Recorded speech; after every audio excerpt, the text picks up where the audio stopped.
Hello ladies and gentlemen, in today's video I want to talk about some of the cheapest teams that are still meta. I know on this channel I quite like to talk a lot about vertical investment, optimal vertical investment, E2 Phanon, E2 Blade, Mono Ram, etc. Right? I am a big connoisseur of vertically invested in teams, and all of my accounts reflect that. I have one account with E2 Saber, Premium Dot with all their E1s, E2 Firefly.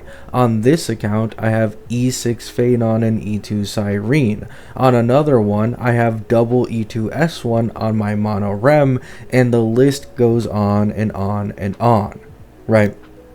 However, the reality is that a lot of casual players, especially in gachas, they usually prefer horizontal investment, in which they get more characters because, getting multiple of new things is more enjoyable for most people than continuously investing in something you've already had for quite a long time. So in this video, I will be talking about 3, in my opinion, of the best teams that are pretty good at low investment and many people shouldn't have too many issues performing well with, right?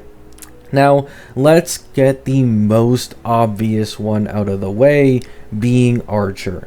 If you have been playing this game for long enough, and you've been able to claim free Archer, and as well as free Sparkle from the character selector given during 4.0, then it is by no contest, at least with the current state of the game, against any other team, which one has the most free limited units, which is Archer, right? So Archer plus Nova Sparkle plus upcoming Rin in 4.4 plus any sustain is one of the best performing teams in the entirety of the game that we are aware of currently. Things could change in the future with Elation probably getting a new support. However, that's more so playing future rail and not with any information that we actually have concrete. So with that being said, Archer for now has the best, cheapest team in this game, and I'd highly recommend people still invest into him. Some people may be afraid because others have E1 Archer while they're a fresher player, so they may be stuck with E0. However, fear not, especially with the release of Rin and as well as the adjustments to Sparkle after her Nova, E1 Archer has only continuously lost value to the point where now even an E0 Archer using Gallagher Sustain can basically always pop off 5 arrows every single turn, making E1 Archer kinda useless, right? So you're not really missing out on all that much. Next, we move on to the second team. This team will be the Gilgamesh X Ashvale X M-Blade team. Now, here's the greatest part about this team. You don't actually need Ashvale. You can get away with using like a free-to-play RMC or a Welt as well on this team, and it still work decently well. However, the reason I'm including Ashvale here is because I'm saving RMC and Welt for another team, the one after this. So if you are someone who wants to get into multiple of these teams, that's why I'm choosing 3 different teams, all with different supports, right? So here, I'd put Gilgamesh, Ashvale, and M-Blade. Everybody knows that Ashvale and M-Blade is currently the strongest wheelchair in the entirety of the game, because not only do both of them have sub-DPS capabilities, with Ashvale's being slightly higher than Blade's, however, they also have some of the most ridiculous amping capability amongst the entire roster. Gilgamesh, surprisingly, actually has quite a decent amount of synergy with this team. Now, yes, as many people talk about, it is likely that Aventurine, the dedicated main DPS for this Ashvale Emblade team, will be stronger than Gilgamesh. However, this is where opportunity cost arises. Gilgamesh doesn't cost anything. A lot of people are going to be able to get him for free. A lot of people might have already chosen E0 Archer originally, meaning they can now go for Gilgamesh, and this is the people where I'm talking about, right? So in reality, this team is like 2 cost. You get Ashvale, you get Gilgamesh. I believe Golden Token is still available from 4.2, meaning you can redeem Huohuo, and the entire team's done. There's even some decent verticals on this team with like E1 Ashvale, E1 and E2 Emblade. E1 Gilga is also quite good for this team, as it allows the team to completely cap out on 100% defense shred. It gives more energy gain to Gilga every time he uses his skill. It gives a decently sizable attack buff, so on and so on.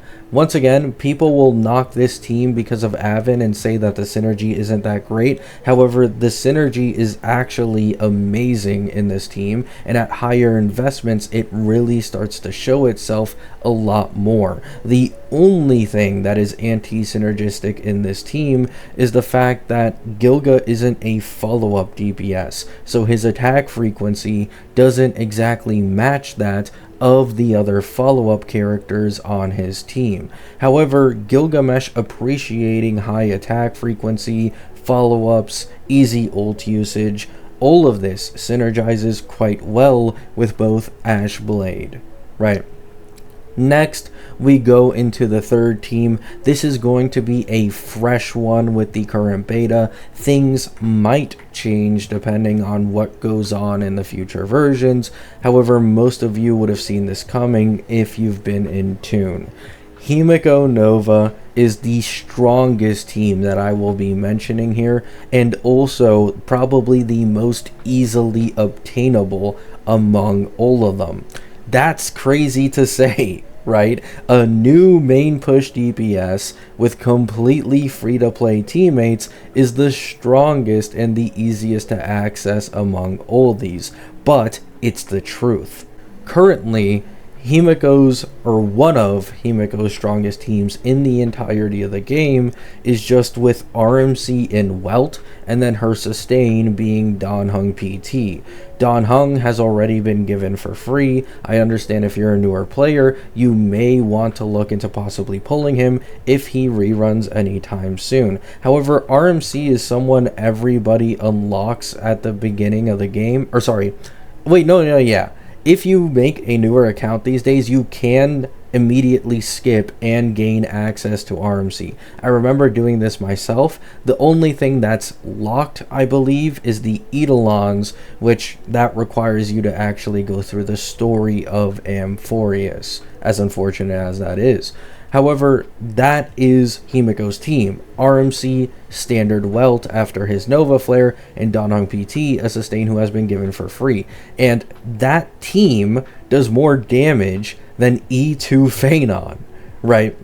Not to mention that Himiko, unlike Archer and this Gilgamesh team, actually has E2 level investment that is on par with Phanon's, meaning the early Eidolon investment on this team and its potential for you to invest in the future is higher than any of these other ones that I've mentioned. So with all this being said, it's an absolute no-brainer to include Himiko in here because of how stupidly strong she currently is. On top of this, she may be able to possibly benefit in the future from Nova Sunday, and Mortis has teased / Anon leaks, the most reliable leaker in the history of this game, that she should be getting at least one after sales somewhere in late version 4.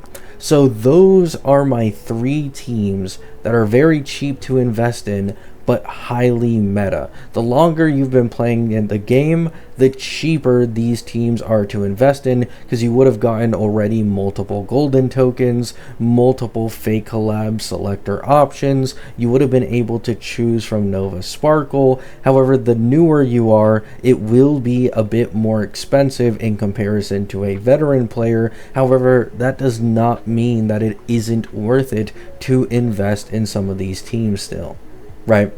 Himiko Nova, absolutely exceptional and has great potential going into the future.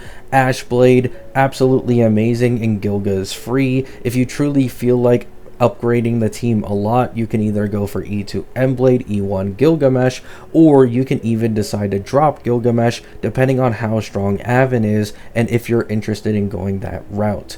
And Archer is just an absolute monster with Nova Sparkle and as well as Rin, working with basically any sustain in the game. Even Gallagher would do here completely fine. These are the three horsemen, in my opinion, of cheap meta teams. Let me know what you guys think down in the comments. Hope you all have a great day. Hope you all have a great night, and peace out.